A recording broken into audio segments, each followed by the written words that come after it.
어르신, 골다공증이 왜 이렇게 안 낫는지 답답하셨죠? 약도 드시고 칼슘도 꾸준히 챙겼는데 뼈는 더 약해지고 계단은 더 무서워지셨을 겁니다. 왜 이런 일이 생길까요? 저는 27년 동안 수천 명의 환자분을 상담해온 내분비내과 전문의 박현도입니다.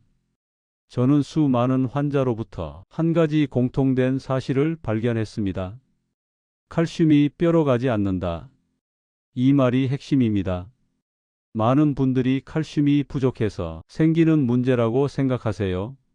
하지만 그건 절반만 맞습니다. 진짜 문제는 칼슘이 들어가도 뼈까지 도착하지 않는다는 겁니다. 더 놀라운 건 뼈로 가지 못한 칼슘이 엉뚱한 곳에 쌓여 문제를 만든다는 사실입니다. 혈관, 관절, 근육 사이에 딱딱한 석회처럼 굳어버립니다. 그래서 통증은 더 심해지고 움직임은 점점 불편해집니다. 어르신들이 자주 묻습니다. 약 먹어도 왜 나아지지 않나요? 정확한 이유는 바로 이것 때문입니다. 실제로 제가 도와드린 70대 어르신도 10년 넘게 칼슘약을 드셨습니다. 하지만 허리 통증은 사라지지 않았고 골밀도는 오히려 더 떨어졌습니다. 검사 결과를 보자 저도 충격을 받았습니다. 뼈에는 칼슘이 거의 없었는데 혈관에는 석회가 가득했습니다. 그분은 묻습니다. 제가 뭘 잘못한 건가요? 저는 말씀드렸습니다. 잘못하신 건 없습니다. 방법이 틀렸던 겁니다. 그리고 이 실수는 대부분의 어르신들이 겪고 있는 공통된 문제입니다. 아무리 칼슘을 먹어도 뼈는 채워지지 않습니다. 왜일까요? 이유는 세 가지나 있기 때문입니다. 첫째, 흡수가 되지 않습니다. 둘째, 염증 때문에 뼈를 만드는 세포가 일을 못합니다. 셋째, 칼슘이 뼈가 아니라 혈관과 관절로 빠져버립니다. 이 세 가지가 겹치면 골다공증은 절대 개선되지 않습니다. 그래서 해결책은 칼슘만 먹는 것이 아닙니다. 흡수, 염증 조절, 빠져나감 방지. 이 세 가지를 모두 해결해야 합니다. 오늘 영상에서는 이 세 가지를 집에서 해결하는 가장 현실적이고 가장 쉬운 방법을 알려드리겠습니다. 그 방법이 바로 주방에 있는 오총사입니다. 어렵지 않고 비싸지도 않습니다. 순서만 제대로 지키면 뼈는 다시 채워지고 통증도 꾸준히 줄어듭니다. 어르신, 지금 좋아요 한번 눌러주세요. 오늘 내용은 골다공증과 관절통을 되돌리고 싶은 분이라면 절대 놓치면 안 되는 내용입니다. 구독도 눌러두시면 건강 정보를 꾸준히 받으실 수 있어요. 이제 왜 골다공증이 낫지 않았는지 그 숨은 이유를 하나씩 풀어드리겠습니다. 어르신, 골다공증이 왜 안 나았는지 이제 정확히 아셔야 합니다. 많은 분들이 칼슘을 더 먹어야 한다, 이렇게 생각하세요. 하지만 그 생각은 절반만 맞습니다. 진짜 문제는 칼슘이 뼈로 가지 않는다는 겁니다. 우리 몸은 뼈를 만들고 부수는 일을 평생 반복합니다. 이 작업이 균형 있게 돌아갈 때는 문제가 없습니다. 하지만 나이가 들면 이 균형이 무너집니다. 특히 뼈를 만드는 세포가 힘을 잃기 시작합니다. 이유는 단 하나, 염증 때문입니다. 염증이 생기면 뼈를 만드는 세포인 족골세포는 억제되고 뼈를 부수는 세포인 파골세포가 더 활발해집니다. 이렇게 되면 먹는 만큼 뼈가 채워지지 않고 결국 손실이 더 많아집니다.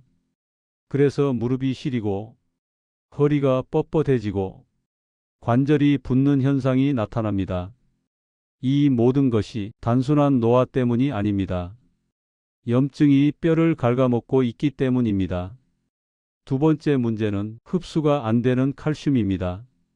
칼슘이 몸에 들어와도 위장에서 흡수되지 않으면 그대로 소변이나 대변으로 빠져나갑니다. 그래서 많은 어르신들이 말합니다. 먹었는데 왜 효과가 없지? 그 이유가 바로 흡수 실패 때문입니다. 세 번째 문제는 칼슘의 길 이름입니다. 뼈로 가지 못한 칼슘이 혈관 벽에 붙어버리면 딱딱한 석회가 됩니다. 근육 사이에 끼면 결림과 통증을 만들고 관절 주변에 쌓이면 움직일 때마다 아픕니다. 갑작스러운 무릎 통증, 어깨 날개뼈 통증, 종아리 뻣뻣함, 이런 증상이 석회 때문일 수 있습니다. 이 세 가지 문제가 동시에 일어나기 때문에 아무리 칼슘을 먹어도 뼈는 채워지지 않습니다. 그래서 해결책은 매우 분명합니다. 흡수되고 염증이 가라앉고 뼈에 붙도록 돕는 것, 이 세 가지를 모두 해결해야 비로소 뼈가 다시 채워집니다. 다행히 이 세 가지를 집에서 동시에 해결하는 방법이 있습니다. 바로 제가 27년 동안 연구하고 수많은 어르신들에게 적용한 오총사 방식입니다. 이 오총사를 정확한 순서대로 드시면 뼈가 다시 채워지고 통증이 줄어드는 변화를 여러분도 경험하실 수 있습니다. 이제 그 방법을 하나씩 알려드릴게요. 지금부터가 오늘 영상의 핵심입니다. 앞에서 설명드린 흡수 문제, 염증 문제, 칼슘 손실 문제는 하나만 해결해서는 개선되지 않습니다. 세 가지가 동시에 해결돼야 합니다. 그리고 이걸 한 번에 해결하는 것이 바로 부엌의 오총사입니다. 비싸지 않고 집에서 바로 실천할 수 있습니다. 단 순서를 반드시 지켜야 합니다. 순서를 틀리면 효과가 절반 이하로 떨어지기 때문입니다. 이제 첫 번째 일총사부터 알려드릴게요. 일총사, 염증을 끄는 들깨. 골다공증의 첫 번째 적은 염증입니다. 염증이 있으면 뼈를 만드는 세포가 일을 못합니다. 그래서 아무리 칼슘을 먹어도 뼈는 다시 만들어지지 않습니다. 들깨는 염증을 끄는데 가장 강력한 음식 중 하나입니다. 오메가3가 풍부해 붓기와 통증을 빠르게 안정시켜 줍니다. 하지만 대부분 잘못 드십니다. 뜨거운 국에 팔팔 끓일 때 넣어버리면 오메가3가 거의 사라집니다. 그래서 효과가 없는 것입니다. 정확한 방법은 불을 끄고 30초 기다렸다가 넣는 것입니다. 이렇게 하면 효과가 3배 이상 올라갑니다. 미역국, 된장찌개, 김치찌개, 어떤 국에도 잘 어울립니다. 아침 국 한 그릇에 들깨 한 숟가락만 제대로 넣어도 염증이 빠르게 안정됩니다. 제가 진료했던 72세 어르신도 이 방법으로 일주일 만에 무릎 붓기가 줄었습니다.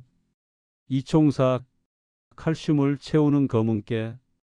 염증이 가라앉으면 이제 뼈의 재료를 채워야 합니다. 그 재료가 검은깨입니다.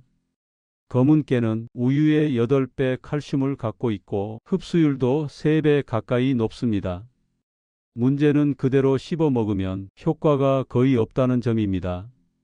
검은깨는 기름이 많아 소화가 잘 안 되고 그대로 화장실에서 나오는 경우가 많습니다. 그래서 반드시 갈아서 드셔야 합니다.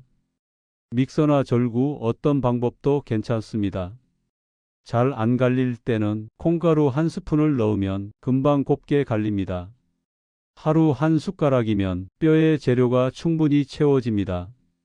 밥에 뿌려 드셔도 되고 요거트나 두유에 넣어 드셔도 좋습니다. 다만 기름 함량이 있어 과하게 먹으면 부담될 수 있으니 하루 한 숟가락만 지켜주세요. 검은깨를 꾸준히 드시면 2달 안에 아침 통증이 가벼워졌다는 분들이 정말 많습니다. 이제 세 번째 삼총사를 알려드릴게요. 삼총사, 뼈와 관절을 만드는 멸치, 새우. 여기서 가장 중요한 선택이 있습니다. 뼈가 더 약한가요? 아니면 관절이 더 아픈가요? 이 두 문제는 필요한 영양소가 완전히 다릅니다. 뼈가 약한 분에게는 멸치가루가 필요합니다. 멸치는 자연 칼슘의 덩어리입니다. 약국 칼슘보다 흡수율이 훨씬 높습니다.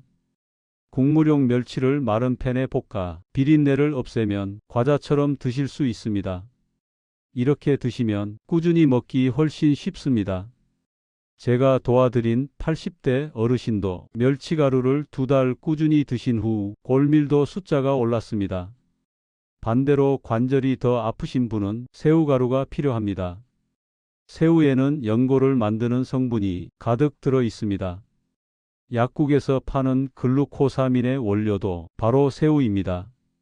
말린 새우를 깨끗이 씻고 완전히 말린 뒤 곱게 갈아 찬이나 국에 넣어 드시면 됩니다.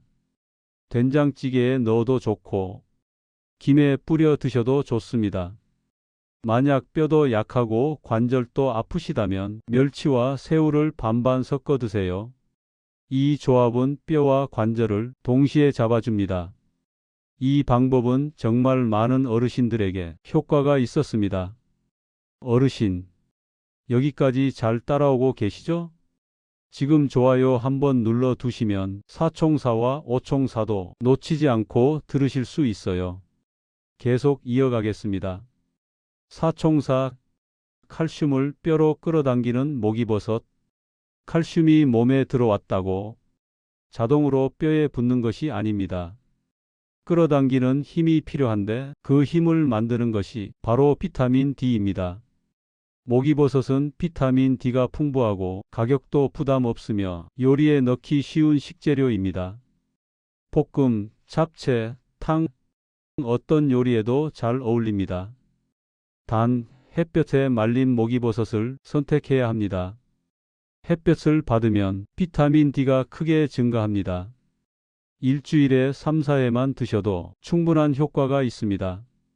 제가 도와드린 75세 어르신도 목이버섯을 꾸준히 드신 뒤 다리에 힘이 생겼다고 직접 말씀하셨습니다. 비타민 D는 칼슘 흡수를 높일 뿐 아니라 뼈의 강도까지 더 단단하게 만들어줍니다. 그래서 목이버섯은 절대 빠져서는 안 되는 사총사입니다. 오총사, 칼슘 방출을 막는 깻잎, 청경채. 마지막 단계입니다. 이 단계는 생각보다 훨씬 중요합니다. 아무리 칼슘을 채워도 밤새 빠져나가면 효과가 없습니다. 칼슘이 뼈에서 새지 않도록 붙잡아주는 재료가 필요합니다. 그 역할을 하는 것이 깻잎과 청경채입니다. 녹색 잎채소에는 칼슘 손실을 막아주는 특별한 성분이 있습니다. 깻잎은 하루 3에서 5장 정도면 충분합니다. 청경채는 볶음, 국, 된장찌개, 어떤 요리도 좋습니다. 상추도 대체 가능합니다. 이 마지막 잠금 단계가 뼈 건강을 오래 유지하게 만듭니다. 채우는 것만큼 지키는 것도 중요합니다. 오총사를 제대로 드신 분들은 대부분 2달 안에 아침 통증이 달라졌다고 말합니다. 오총사 전체를 정리하자면 염증을 끄는 들깨, 칼슘을 채우는 검은깨, 뼈와 관절을 만드는 멸치, 새우, 뼈로 끌어당기는 목이버섯, 빠져나감을 막는 깻잎, 청경채. 이 5가지가 뼈를 다시 채우는 핵심입니다. 하나라도 빠지면 효과가 떨어집니다. 순서를 꼭 지켜야 몸이 빠르게 반응합니다. 이 방식은 정말 많은 어르신들에게 실제 변화를 만들어냈습니다.